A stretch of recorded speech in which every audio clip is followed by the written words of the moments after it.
Assalamualaikum warahmatullahi wabarakatuh. Alhamdulillah. Alhamdulillahi rabbil alamin.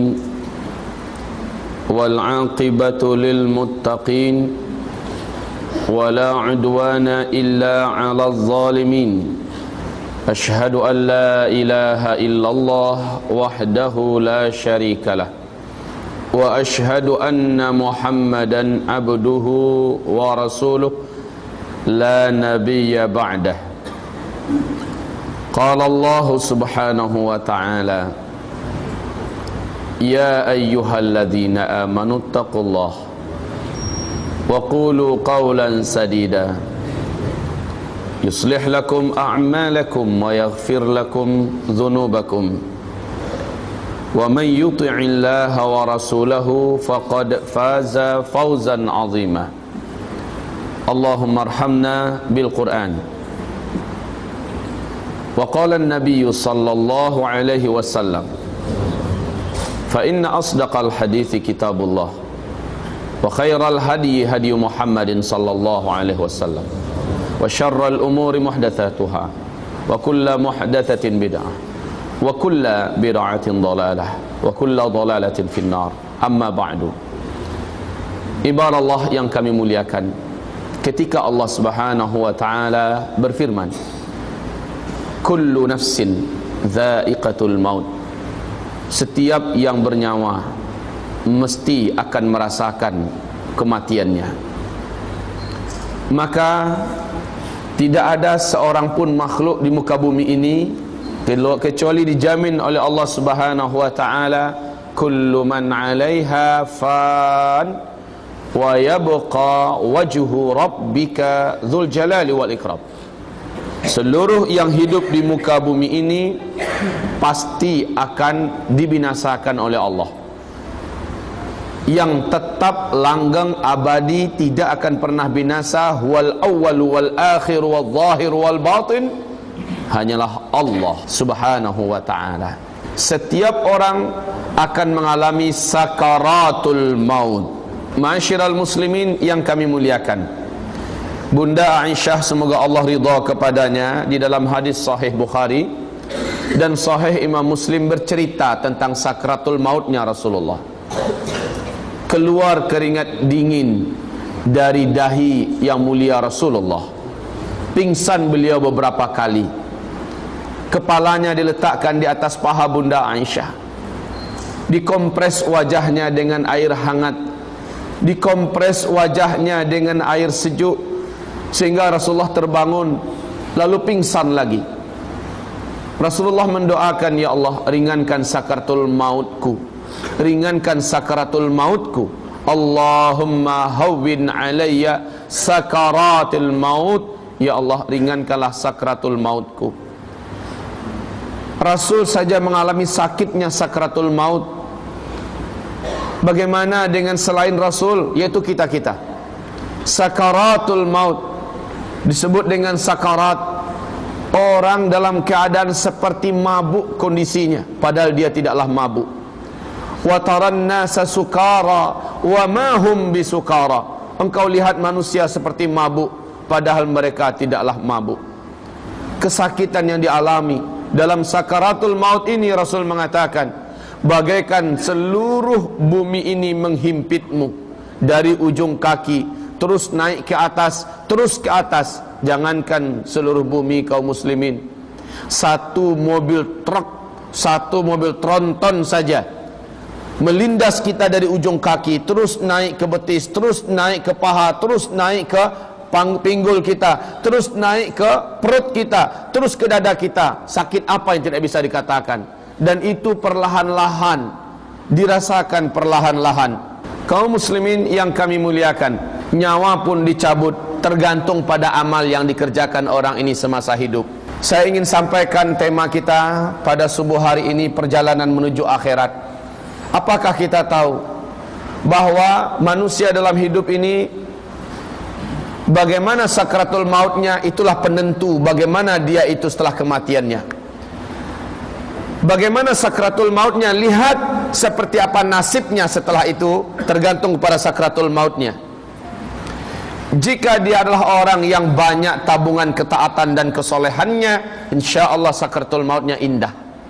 Sakratul mautnya akan nampak ciri-ciri husnul khatimah. Tapi jika orang ini semasa hidupnya adalah pendurhaka kepada Allah, maka ibadallah yang kami muliakan, berat sakratul mautnya tidak bisa disembunyikan. Orang yang menyaksikan akan ngeri menyaksikan. Rasul mengatakan 70.000 malaikat dalam Sahih Muslim turun dari langit. Si calon mayat ini menyaksikan siapa yang turun dalam jumlah yang banyak.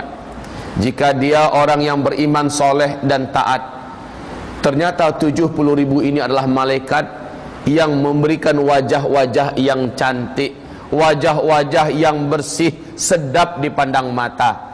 Bibir mereka tersenyum turun ke bumi, mengelilingi sang calon mayat ini.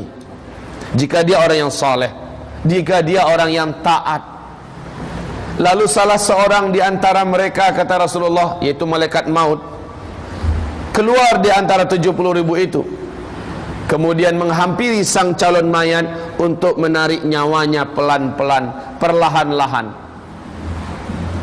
Diusap-usap kedua pipinya, dikatakan kepadanya, ya ayyatuhan nafsul mutmainnah, irji'i irji'i,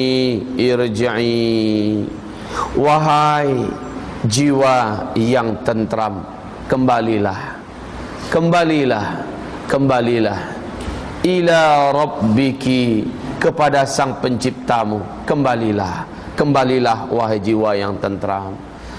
Dibelai-belai agar ruh mau meninggalkan badan, dibujuk-bujuk, dirayu-rayu dengan perlahan-lahan. Irji'i ila rabbiki radiyatan mardiyah, kembalilah, ketahuilah Allah sedang ridha kepadamu, Allah sedang suka untuk bertemu denganmu. Engkau pun suka kan bertemu dengan Allah yang menciptakanmu? Kembalilah, keluarlah wahai ruh, keluarlah wahai ruh. Ya ayyatuhan nafsul mutmainnah, irji'i ila rabbiki radiyatan mardiyah. Hamba-hamba Allah yang kami muliakan, langsung kata Rasulullah, dibukakan untuknya tirai gaib. Hanya si calon mayat ini yang mampu melihat apa yang ada di balik tirai gaib itu. Pemandangan surga, subhanallah. Lalu diperlihatkan tempat tinggalnya, dikatakan kepadanya, ini tempatmu. Ada rumah yang maha besar, maha indah, maha megah, maha mahal, yang tidak bisa terlihat di muka bumi ini. Tak pernah terdengar oleh telinga ada makhluk di bumi ini yang sanggup membuat seperti itu. Ditambah dengan taman-taman yang memukau dan sangat menakjubkan. Dan tertulis di situ di pintu gerbang besarnya bahwa pemilik tempat ini adalah dia, subhanallah. Maka dikatakan, fadkhuli fi ibadi wadkhuli jannati, masuklah, bergabunglah engkau ke dalam hamba-hambaku, masuklah, bergabunglah engkau ke tempat tinggalmu, yaitu surgaku, kata Allah subhanahu wa ta'ala. Maka nyawa ini tamak untuk ingin masuk ke situ. Nyawa ini pun mulai melepaskan sedikit demi sedikit bagian tubuh ini.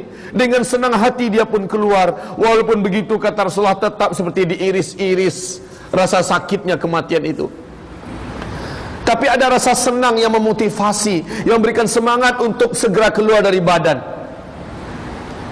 Setelah nyawa ini bisa keluar, dibantu oleh malaikat dengan perlahan-lahan, seperti seorang bidan yang sedang membidani seorang wanita yang sedang melahirkan, pelan-pelan anaknya ditarik keluar. Begitulah nyawa ini ditarik. Setelah nyawa itu keluar daripada jasad, yang terakhir sampai ke dada, kaki sudah dingin, betis sudah dingin, lutut sudah dingin, paha sudah dingin. Perlahan-lahan keluar sampai di perut, kemudian sampai di dada. Dada pun berat, tersengal-sengal. Mulut mulai ternganga karena beratnya tekanan yang dirasakan. Walaupun begitu ruh masih berusaha untuk keluar dan sampailah ke tenggorokan. Saat itu ibadah Allah yang kami muliakan, tidak ada lagi taubat yang akan diterima bagi yang belum sempat bertaubat. Saat itu kemudian ruh tersangkut di bagian tenggorokan ini. Jika amalnya banyak, maka ruh ini akan boleh melepaskan ikatan di kerongkongan. Kaum muslimin yang kami muliakan, sakit tidak dapat dibayangkan, tapi inilah sakit terakhir pengampun dosa-dosa seluruhnya. Apabila dia ikhlas dan ridha, ruh pun lepas. Dan kata Rasulullah, tabi'athul basar, yang paling terakhir menyaksikan keberangkatan ruh adalah dua bola mata ini. Dua biji mata ini menyaksikan. Sehingga siapapun manusia yang meninggal dunia, mesti kedua bola matanya menyaksikan keberangkatan roh meninggalkan. Makanya disunnahkan kita menutupnya. Ibadah Allah, walaupun dia orang beriman, soleh dan taat, apakah kita berfikir bahwa orang ini akan ditinggalkan syaitan, dia tidak akan digoda oleh syaitan? Tidak, demi Allah. Justru godaan syaitan yang terkutuk, puncak-puncak godaan syaitan. Perjuangan paling terakhir syaitan menggelincirkan anak cucu Adam adalah ketika sakaratul maut ini. Disinilah puncak perjuangannya, menyesatkan anak cucu Adam. Rasul bersabda, syaitan menghampirinya dalam bentuk keluarganya yang sudah meninggal dunia. Dalam bentuk keluarga yang sudah meninggal dunia. Mungkin ayahanda kita yang telah almarhum meninggal dunia, mungkin ibunda kita. Siapakah umpamanya orang yang telah meninggal dunia dan dia dekat di hati kita, dia akan datang syaitan itu berupa orang yang ini. Lalu dia membisikkan, Ananda, ayah sudah dulu nak, ayah menantikanmu. Mak sudah dulu nak, mak menunggumu. Mak rindu denganmu Nanda. Nanda, mak sayang kepadamu. Ketahuilah agama yang lurus itu, agama yang benar itu adalah agama Yahudi nak. Masuklah engkau ke agama Yahudi ini. Anggukkan kepalamu, isyaratkan engkau setuju nak. Bagi syaitan itu cukup pak. Kalau dia syaitannya syaitan Nasrani, maka dia akan menggoda nak. Agama yang benar itu adalah agama Nasrani nak. Ayo nak, anggukkan dan isyaratkanlah olehmu engkau setuju dengan agama Nasrani, maka engkau telah masuk ke Nasrani, engkau akan masuk surga nak. Engkau akan bahagia semacam mak. Mak dah bahagia sekarang. Mak menjelang akhir hayat juga mengucapkan dan mengiyakan. Itu syaitan kaum muslimin. Sebagaimana Rasul mengatakan, hendaklah ketika si calon mayat sedang sakarat, siapapun keluarga yang ada bacakan surat Yasin wal Qur'anil Hakim. Bacakan ini supaya syaitan tabang ambu, kata orang Padang. Supaya syaitannya pergi menjauh. Ibadah Allah yang kami muliakan, laqinu mautakum la ilaha illallah. Diperintahkan oleh talqinkan. Saat setan menggoda agar kita kafir kepada Allah, saat itu keluarga kita hendaknya di samping dan mentalkinkan kita kalimat tauhid. Waktu lahir kita diazankan dan diqamatkan, waktu meninggal kita ditalkinkan, supaya kita disambut dengan kalimat tauhid dan ditutup dengan kalimat tauhid. Ini hikmahnya. Setelah itu roh pun keluar. Apabila kita memang orang yang kuat imannya sebelumnya, roh keluar dengan husnul khatimah. Langsung kata Rasulullah, malaikat yang 70.000 tadi memandikan roh tadi dengan air suci yang dibawa dari langit. Subhanallah. Setelah dimandikan dengan sigap dan cepat, roh tadi dibungkus dengan kain yang dibawa dari surga dan disolatkan oleh 70.000 malaikat yang tadi datang bersama dengan malaikat maut. Disolatkan, ruh tadi disolatkan. Subhanallah. Hanya kita yang tidak boleh menyaksikan dengan kasat mata ini. Setelah ruh disolatkan dan didoakan, 70.000 malaikat ini membawa ruh yang suci tadi ke langit. Ruh orang beriman ini dibawa semerbak mewangi ke timur dan ke barat bau ruh yang suci ini. Sampai di langit dunia, kata Rasulullah, gerbang raksasa, gerbang gaib yang ditunggu oleh malaikat penunggu langit dunia, bertanya-tanya, wahai rombongan para malaikat, siapa yang kalian bawa ini? Begini harum dan sangat mulia baunya. Maka malaikat-malaikat tadi menjawab, tahukah kalian yang kami bawa ini adalah fulan, lelaki yang beriman, wanita yang beriman, dia dari keluarga Anu, dari negeri Sarawak, dia orangnya soleh, dia orangnya taat, kuat ibadah, rajin ini dan sebagainya, baik pada orang tuanya, santun pada tetangganya, dan memuliakan serta mengasihi anak-anaknya, suka berderma dan cinta kepada agama, memperjuangkan agamanya, dan seterusnya dan seterusnya. Maka apa kata para malaikat yang menjaga gerbang langit? Kalau begitu dia boleh masuk. Maka dibukakan. Tapi tolong izinkan kami pun ingin menyolatkannya. Seluruh malaikat penduduk langit dunia membuat soft langsung menyolatkan roh orang beriman yang soleh ini. Masya Allah. Sudahlah 70.000 malaikat tadi menyolatkan di bumi, sekarang dibawa ke langit, malaikat penjaga lapis langit dunia pun ikut menyolatkan seluruhnya. Allah, beruntunglah orang beriman ini, rohnya disolatkan lagi. Roh ini kembali dibawa beriring-iringan menuju lapisan langit yang kedua, kata Rasulullah dalam Sahih Muslim. Sampai di lapisan langit kedua terjadi dialog dengan malaikat penjaga gerbang langit kedua seperti di langit pertama. Kemudian para malaikat lapis langit kedua pun minta izin agar mereka diizinkan menyolatkan roh ini. Allah, disolatkan lagi. Sampai lapis langit yang ketujuh, seperti itu seluruh kisahnya. Setelah itu Allah berfirman kepada seluruh para malaikat yang 70.000 itu, aku telah mengakui hambaku ini dan telah kuterima. Sekarang kembalikan dia dulu ke jasadnya di liang lahatnya. Satukan dia dengan jasadnya di liang lahatnya. Kemudian 70.000 malaikat ini turun kembali membawa roh yang telah disolatkan di 7 lapis langit. Roh ini dibawa beriring-iringan dengan jenazah yang sedang dibawa ke pemakaman. Di sini salah satu rahasia kenapa Rasul mengatakan segerakan menyelenggarakan jenazah, segerakan, supaya nanti ketika jenazah dibawa, malaikat juga sedang turun membawa rohnya kembali. Jika tidak, lama lagi nunggu anak dari Kuala Lumpur datang, nunggu dari Jakarta, nunggu dari Amerika, sehingga ditunda dulu sehari, ditunda dulu semalam. Ini zalim kaum muslimin, zalim. Ya, Rasulullah mendidik dah. Dan para sahabat sudah faham dengan pendidikan Rasulullah ini. Meninggal malam selenggarakan, malam juga dikuburkan. Sehingga di waktu pagi Rasul merasa kehilangan dengan salah seorang sahabat. Mana si fulan? Kok enggak nampak? Apa kata para sahabat? Ya Rasul, malam tadi selepas kita sholat Isya, agak larut sedikit malam, si fulan ini meninggal ya Rasulullah. Terus lalu kami mandikan, kami kapani, kami sholatkan dengan jumlah jemaah yang ada, dan kami kuburkan langsung malam tadi. Kenapa kalian tak kasih tahu saya? Kata Rasul, saya pun ingin menyelenggarakannya bersama.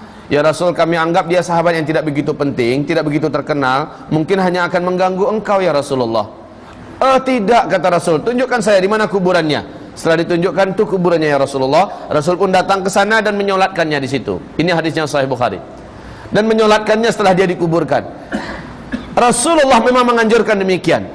Jadi tak ada tunggu-tunggu itu kaum muslimin. Tunggu dulu anaknya, tunggu dulu tiketnya belum dapat lagi besok mungkin.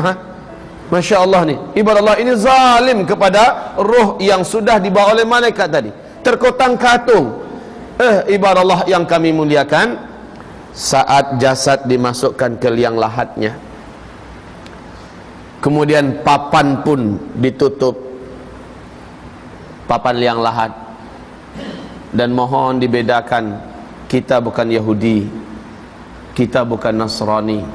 Liang lahat umat Islam itu, kata Rasulullah dalam Sahih Fikih Sunnah, bukan dan jangan pernah sama dengan liang kubur orang Yahudi, orang Nasrani. Memang betul-betul dibuat di pinggir lah. Ini kedalaman 2 meter, ya kan? Ini kedalaman 2 meter. gali liang lahatnya di pinggir ini. Yang namanya lahat itu adalah menyamping ke dalam, itu namanya lahat. Ya, kalau dibuat di tengah macam itu, ini seperti ini, kemudian dibuat lagi seperti ini, baru taruh mayat sini, ini meniru Yahudi dan Nasara. Kalau kita buat lahat, saya tak tahu di Malaysia macam mana. Yang disebut maksud dengan lahat itu. Indonesia sekarang sudah marak seperti ini kuburannya, habis itu di sini mereka buat udah marak, udah banyak maksudnya yang membuat macam ini. Dan ini bukan cara Islam. Yang cara Islam itu masukkan ke samping, baru nanti disusun dengan papan menutupnya, baru ditimbun dengan tanah. Insyaallah di sini macam itu juga kan? Alhamdulillah. Kaum muslimin khaliful yahud wan nasara fi kulli syai', kata Rasulullah. Selisilah oleh kamu, mesti berbeda kamu dengan orang Yahudi dan orang Nasrani dalam segala hal, termasuk membuat lahat. Saat dimasukkan ke lahatnya, dikasih papannya, tanah pun ditimbun, dipadatkan, ditambah lagi, dipadatkan, ditambah lagi, akhirnya sampai ke atas. Kaum muslimin, setelah selesai di atas, bedakan sedikit, beri unggunan agak sedikit, kasih tanda bahwa di sini bagian kepala, dikasih tanda dengan batu nisankah atau dengan kayukah atau apa, bahwa ini adalah kuburan. Setelah itu tidak di sana didoakan. Rasul menganjurkan, doakan setelah kamu meninggalkan 7 langkah terakhir. Is'alullaha limautakumut tathbita fa innahu al-ana yus'alu. Sekarang, kata Rasul, sekarang doakan keluarga kamu, saudara kamu yang baru kamu kuburkan ini, doakan. Sekarang dia sedang ditanya oleh 2 malaikat Munkar dan Nakir. Doakan kepada Allah agar Allah kuatkan lidahnya, agar Allah kuatkan hatinya. Kenapa begitu?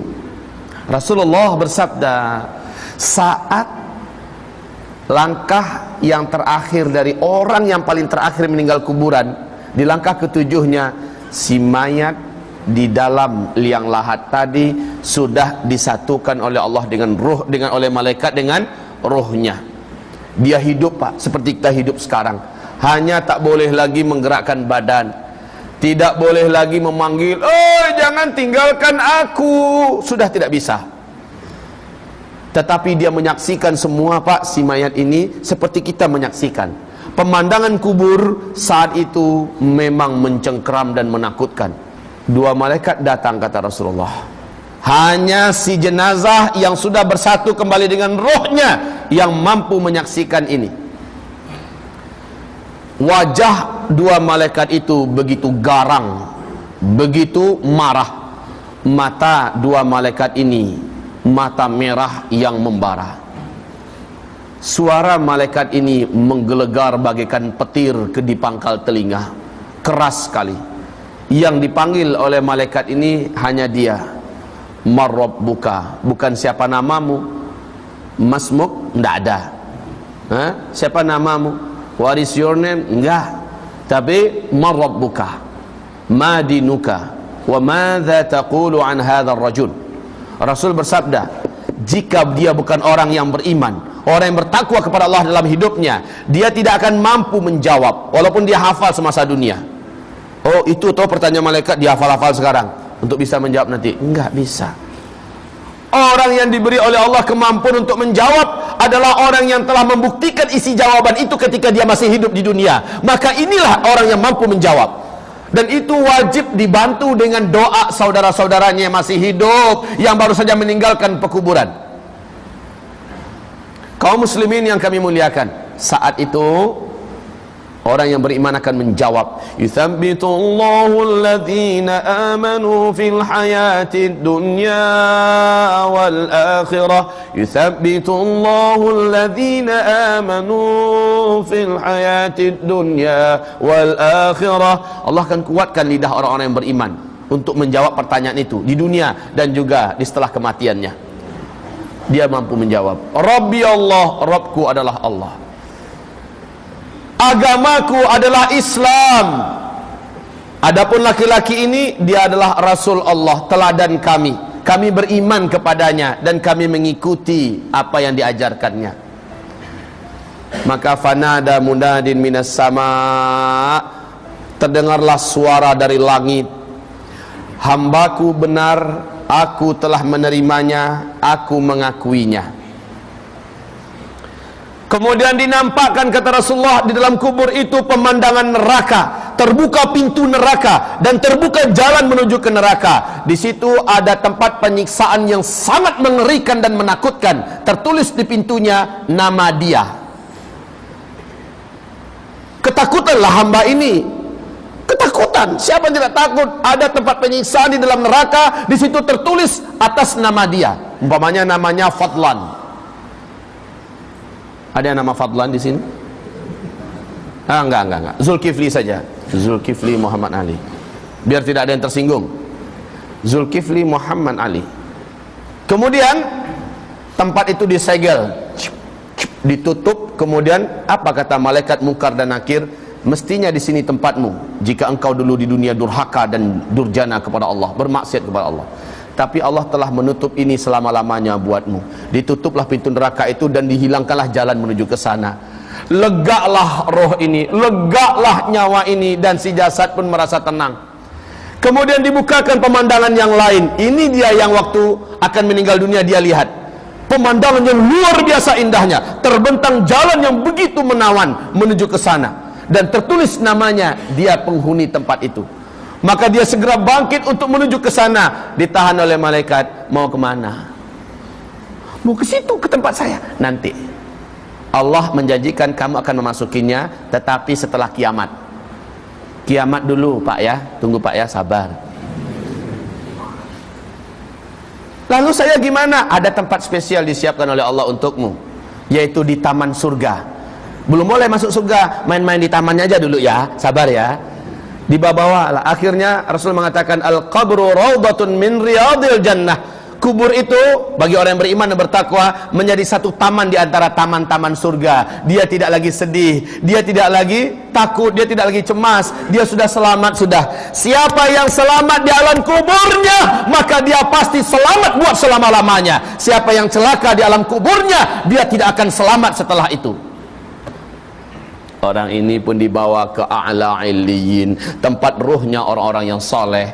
Bergabunglah ia dengan sebelumnya. Ayah, oh Ananda, alhamdulillah Ananda selamat bergabung dengan ayah. Bertangis-tangisanlah sang ayah dan anak yang bertemu di alam barzakh.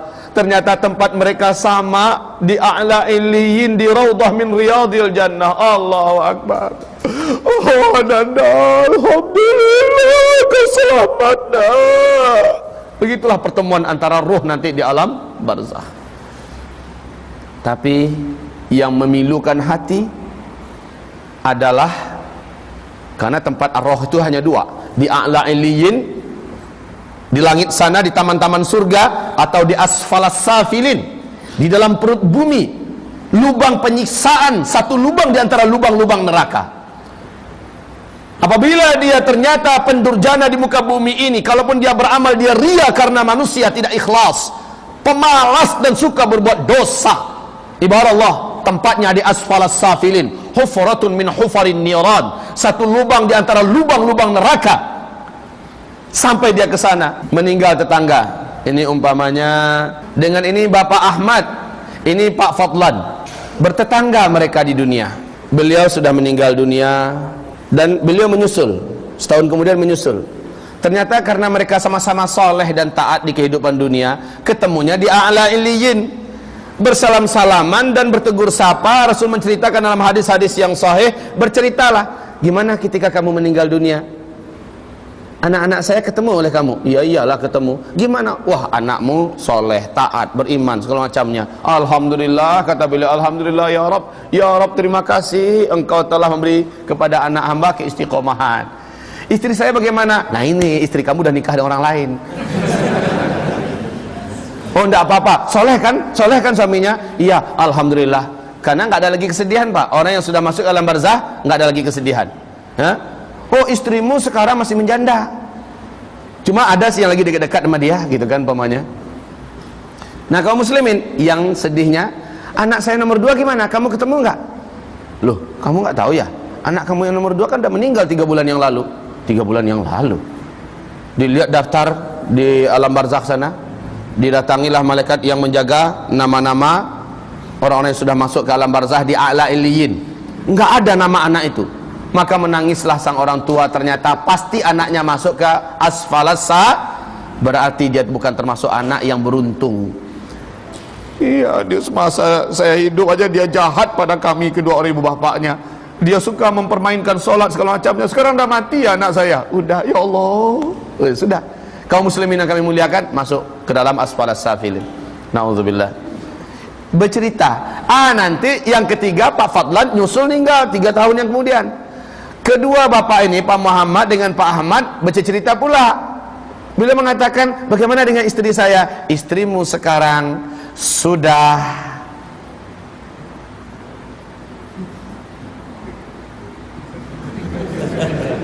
ya sudah, silakan tafsirkan sendiri. Begitulah Pak, intinya para arwah itu saling bertemu nanti di alam barzakh.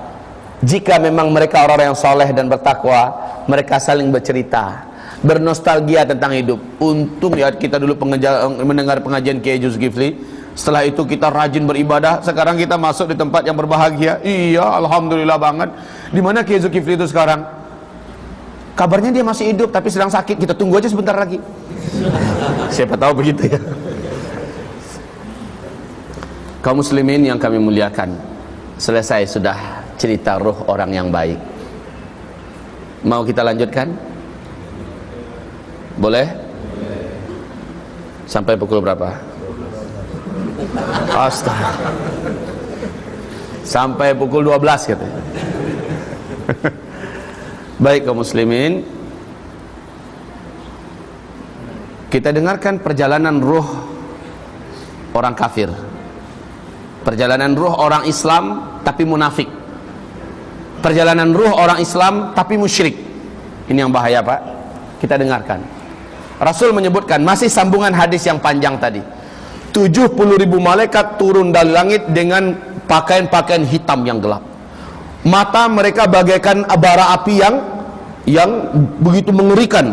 Wajah mereka seram, tak ada rasa kasih sayang sedikit pun, tidak ada senyum sedikit pun. Begitu angker dan begitu geramnya malaikat-malaikat 70.000 ini turun untuk mengelilingi si calon mayat yang kafir ini, si calon mayat yang munafik ini, si calon mayat yang musyrik ini, yang ahli dosa dan maksiat ini. Wajah mereka seram semuanya. Salah seorang di antara mereka, dan ini yang paling mengerikan, ini yang punya wajah paling tidak ada senangnya siapapun yang melihatnya, dan inilah malaikat maut, keluar di antara 70.000 itu dan mulai membentak, keluar kamu. Yang disuruh keluar adalah ruh. Ya ayyatuhan nafsul khabithah, hai jiwa yang kotor, hai jiwa yang hitam, hai jiwa yang menjijikkan, keluar. Manalah mau, sedangkan dilembutkan saja masih, ini apalagi dibentak-bentak. Manalah mau keluar kaum muslimin. Kaum muslimin yang kami muliakan, malaikat langsung memasukkan jari-jarinya ke mulut orang ini untuk menarik ruh itu dengan kasar. Setelah itu diperlihatkan kepadanya pemandangan neraka dengan berbagai macam jenis siksaan, dan dia tertulis namanya di situ. Tempat ini adalah tempat si fulan. Nama dia si calon mayat. Makin takutlah roh ini keluar, betul tidak? Makin tidak mau keluar. Di situ dihantam oleh malaikat. Yauma nadribu wujuhahum, kami pukul wajah mereka, tepak keluar, kamu keluar. Kemudian punggungnya juga dihantam, lambungnya dihantam, diinjak-injak oleh malaikat, keluar kamu, keluar. Makin kuatlah cengkeraman ruh itu di dalam tubuh ini. Luar biasa sakitnya itu Pak. Kalau Bapak mau tahu bagaimana sakitnya, tanyakan yang udah mati. Tapi yang su'ul khotimah lah ya, tanyakan pada mereka. Insya Allah Bapak takkan berhasil. Kaum muslimin yang kami muliakan, dipaksa. Singkat cerita, bayangkan menarik rambut dari tepung itu enak, tetapi menarik besi-besi yang yang runcing-runcing itu dari sebuah tepung yang basah, itu rontok-rontok nggak tepung itu semua? Rontok-rontok kaum muslimin. Begitu istilahnya, begitu kerasnya roh itu ditarik, dan terdengarlah tanda-tanda sakaratul maut yang su'ul khotimah dari orang ini. Rasul mengatakan, orang yang mengalami sakaratul maut itu bagaikan kuda yang disembelih dengan besi yang berkarat. Sakit, bunyi suaranya sangat kedengaran. Kaum muslimin yang kami muliakan, singkatnya roh itu pun keluar. Roh itu tidak dimandikan, langsung dibungkus dengan kain kasar yang dibawa dari langit, dan kain itu pun busuk. Roh tadi keluar sangat busuk, sehingga para malaikat-malaikat tadi pakai masker. Nah, itu istilah saja kaum muslimin. Saking busuknya bau ini, malaikat-malaikat itu semakin memburuk wajah mereka dengan bau si roh yang menjijikkan itu. Dibawalah ke langit sambil diseret-seret. Kalau tadi dibawa dengan penuh penghormatan, ini diseret-seret dibawa ke langit. Sampainya di langit, terganggulah malaikat penghuni langit dunia. Dan penjaga gerbang malaikat penjaga gerbang langit dunia bertanya, bau apa ini? Siapa yang kalian bawa? Maka dikatakan, ini adalah si Fulan bin Fulan. Ini adalah orang Jakarta. Dia kerjanya ketika hidup di dunia berzina aja terus. Ketika hidup di dunia merampok, dia berjudi, dia adalah peminum tua, dia anti sholat, dia bla bla bla bla bla bla bla. Ceritakan semua kejahatannya. Apa kata para malaikat? Kami tidak mau mengotori dan merusak pemandangan langit dunia ini dengan ruh yang seperti ini. Kami tak akan bukakan pintu untuknya. Menggelegarlah suara dari langit, bawa celaka ini kembali ke bumi. Masukkan dia dan gabungkan dia dengan jasadnya di liang lahatnya. Di situ kaum muslimin, Rasul bersabda, ketika iring-iringan jenazah dibawa ke pemakaman, mau diantarkan ke liang lahat, ruh ini berkata, mau dibawa kemana? Saya mau diapakan? Kata ruh ini, ya, dia hanya melihat jasadnya saja. Dia tidak bisa melihat orang yang membawa jasad ini. Mau dibawa kemana? Saya mau diapakan? Oh diriku, oh celakalah aku. Saat dimasukkan ke liang lahat, orang kalau su'ul khotimah, Pak, akan ada tanda-tanda su'ul khotimah didapati. Tanda-tanda su'ul khotimah itu di dalam kitab yang ditulis oleh, yang ditaklik oleh 3 ulama besar, Syekh Albani, Syekh Utsaimin, dan Syekh Abdul Rahman As-Sa'di, yaitu Perjalanan ke Akhirat. Ibarat Allah yang kami muliakan, kitab misteri kematian, ya, misteri kematian. Dan di dalam kitab ini, Perjalanan ke Akhirat, juga lengkap menceritakan tentang perjalanan setiap ruh dan pengalaman di alam kubur, serta perjalanan di padang mahsyar dan seterusnya. Ibarat Allah yang kami muliakan, di sini roh ini akan mengalami beberapa tanda su'ul khotimah. Di antara tanda su'ul khotimah, bentuk kematian yang mengerikan, wajah yang berubah menghitam, wajahnya berubah menghitam. Kemudian apabila dia dikuburkan atau dimandikan, akan terjadi hal-hal yang tidak baik pada tubuhnya. Ada tanda-tanda yang tidak baik. Ketika dia dikuburkan pun ada beberapa tanda. Tak sempat kita sampaikan sekarang. Minimal tandanya beberapa kejadian nyata ini.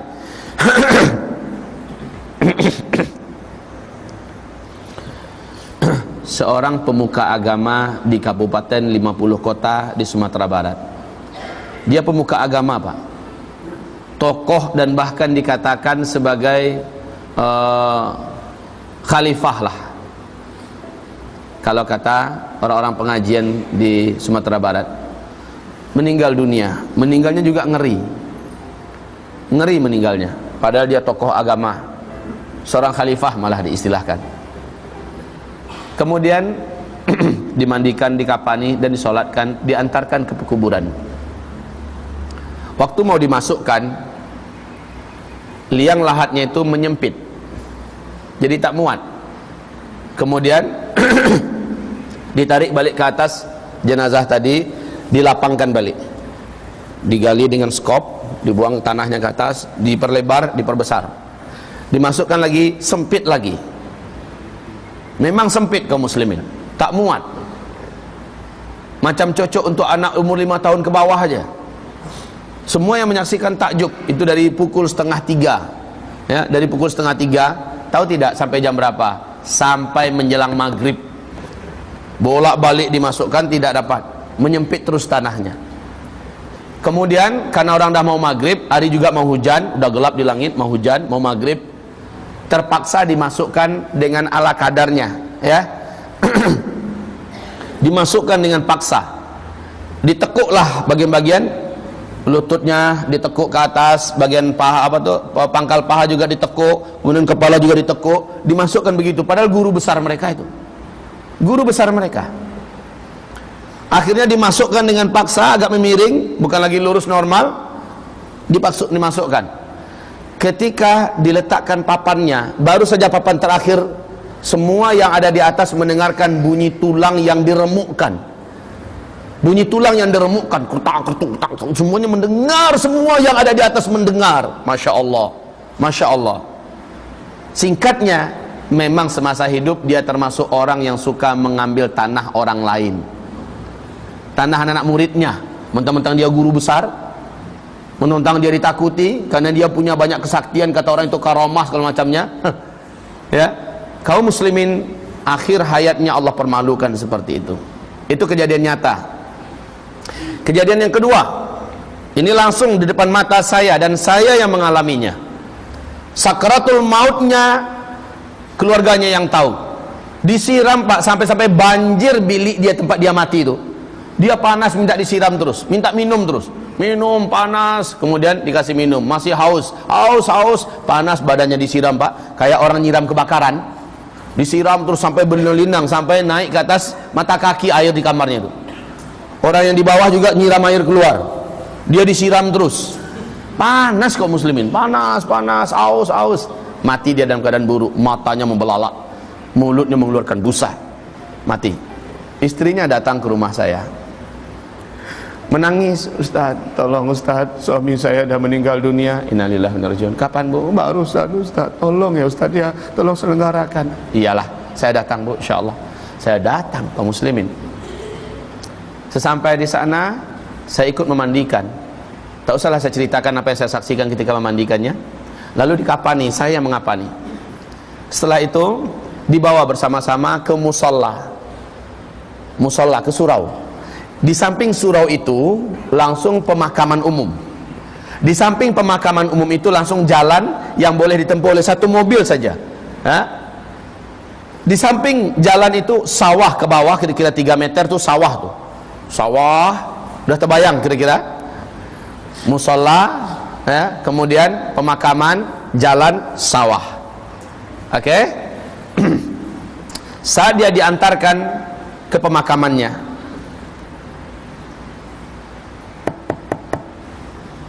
sudah siap dibawa ke bawah jenazahnya untuk dimasukkan ke liang lahatnya. Udah mau masuk begitu, tiba-tiba di kaki kami semua orang-orang menjerit, awas, ular, kata orang. Ada seekor ular besar hitam, panjangnya mungkin 2 meteran, panjang kaum muslimin, besar ularnya. Ular itu berjalan di sela-sela kaki orang. Biasanya ular kalau melihat orang lari, jangankan orangnya banyak, satu aja ularnya yang lari, betul tidak? Yang ini malah ularnya main di sela-sela kaki orang. Kemana perginya? Menuju ke lubang kuburan. Setelah dia sampai di lubang kuburan, maka dia langsung menjatuhkan diri ke dalam. Lah yang membawa mayat, yang menampung mayat tadi, tahu enggak apa yang dilakukan oleh mereka? Takut. Ya takutlah. Masa ular masuk ketawa mereka? Nggak ada itu. Takut semuanya. Dalam ketakutan itu, ular tadi langsung masuk ke liang lahat. Masya Allah, memilih posisi di liang lahat, seperti nunggu dah, cepat, masukin cepat. Saya udah tak sabar mau. Udah seolah seperti itu kaum muslimin. Akhirnya jenazah ini main lempar begitu aja, disusun papannya secara acak, mereka lari ke atas. Ular hitam kemudian ditimbun.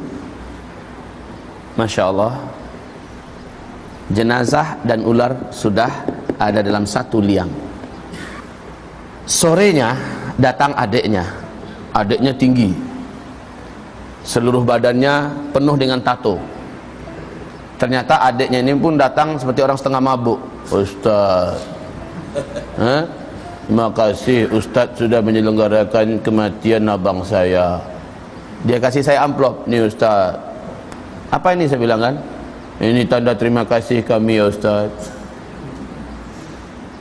Dia memang pimpinan Samseng lah. Iya Samseng, pimpinan Samseng dia. Saya katakan, ambil balik ini, kasih sama anak-anaknya. Anak-anaknya lebih berhak menerima ini. Allah, kami segan sama ustaz. Nak ada segan-segan, bawa aja pulang. Makasih ustaz.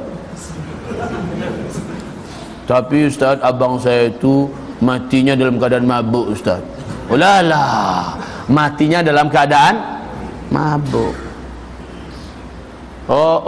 Man laqiyallaha wa huwa mudminul khamri mata wa huwa alaihi ghadban, kata Rasulullah. Siapa yang meninggal dunia sementara dia masih mencandu khamar, Allah murka kepadanya. Besok paginya, lah ini yang menakjubkan, besok paginya, Masya Allah, tetangga yang pas di depan rumah saya itu pukul 10:30 teriak-teriak menggedor pintu rumah saya, Ustaz buka pintu, Ustaz buka pintu. Macam apa saja, kayak rumah kebakaran. Saya buka pintu, Waalaikumsalam, ada apa? Ustaz, saya baru lewat dari kuburan Ustaz. Ya, kuburan yang itu memangnya ada apa? Biasa Pak, tetangga ini dia yang membuat tempe. Tahu tempe kah? Dia buat tempe, dia membuat tahu. Biasanya pukul 4 subuh, belum subuh lagi dia udah berangkat menuju ke pasar, bawa itu untuk dibagi-bagi sama pedagang lain. Kemudian pulangnya dia jam 9, jam setengah 10 itu udah pulang naik bendi. Bendi adakah di sini? Dokar, saldo, apa? Nggak tahu. Kuda yang pakai bawaan rodanya 2 dari kayu itu. Delman, apa namanya? Ya sudahlah, pokoknya faham. Nah, kaum muslimin, dia pulang naik itu, lewat kuburan itu. Tiba-tiba pas lewat di kuburan itu, kudanya mengamuk. Sang sopir kuda ini ya langsung turun dan membawa kudanya ditambatkan tempat yang jauh. Kalau tidak, hampir saja kuda itu loncat ke sawah. Tinggi loh itu.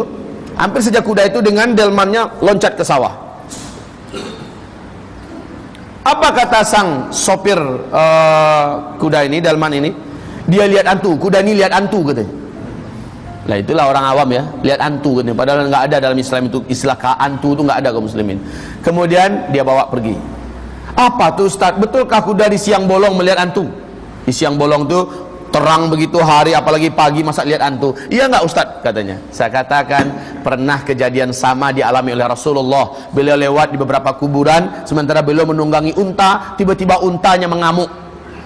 Rasul sigap turun dan untanya dibawa jauh dan ditambatkan di sebuah batang pohon kurma. Lalu Rasul bertanya, kuburan siapa ini? Ini kuburan siapa, kata Rasul?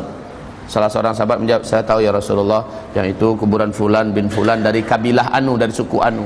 Yang satu lagi ya Rasulullah, itu kuburan Fulan bin Fulan dari kabilah Anu, dari suku Anu. Innahuma yu'adzabani wa ma yu'adzabani min kabir. Mereka sekarang ini dua-duanya dalam kubur ini sedang diazab. Padahal itu waktu duha. Itu waktu duha. Mereka sekarang ini sedang diazab. Wa ma yu'adzabani min kabir. Bukan karena dosa yang sangat besar mereka diazab, tapi mereka diazab. Amma ahaduhuma, salah seorang di antara mereka disiksa karena ketika hidup di dunia kencing dia. Loh, kita kencing semua nih. Pipis, buang air kecil, tapi dia terbuka dari pandangan umum. La yastatiru min baulih, dia tidak menutup diri ketika buang air kecil. Satu, yang kedua, dan dia tidak memberi pembatas antara dirinya dengan tempat dia membuang air kecil itu. Karena Pak, kalau langsung nembak ke lantai, maka percikannya akan kena ke la yastanji min baulih. Dia tidak bersuci dan dia tidak pakai pembatas, dia terbuka dari pandangan orang. Jadi maaf nih, orang-orang yang pipisnya suka nembak dinding, suka nembak batang pohon, ban mobil. Ini orang-orang yang harus diberi ilmu tentang ini. Kasihan Pak, kasihan. Kalau ada anak keluarga kita macam-macam yang buat macam ini, mesti kasih tahu nih apa yang terjadi di zaman Rasulullah SAW. Rasul mengatakan orang ini akan disiksa dalam kuburnya.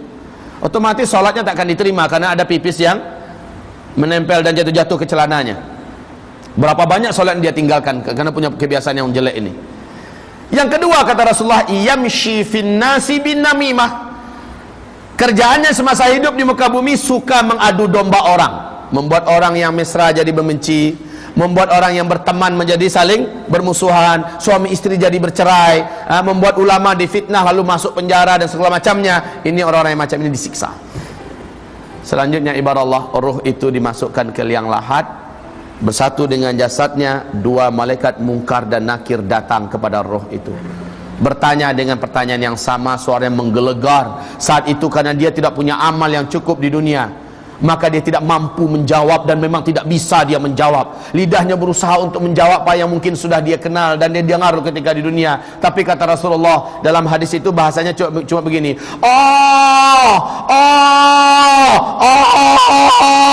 dia ingin menjawab tapi tidak bisa keluar bahasanya. Ditanya, "Man rabbuka?" Siapa Rabbmu? "Ma dinuka?" Apa agamamu?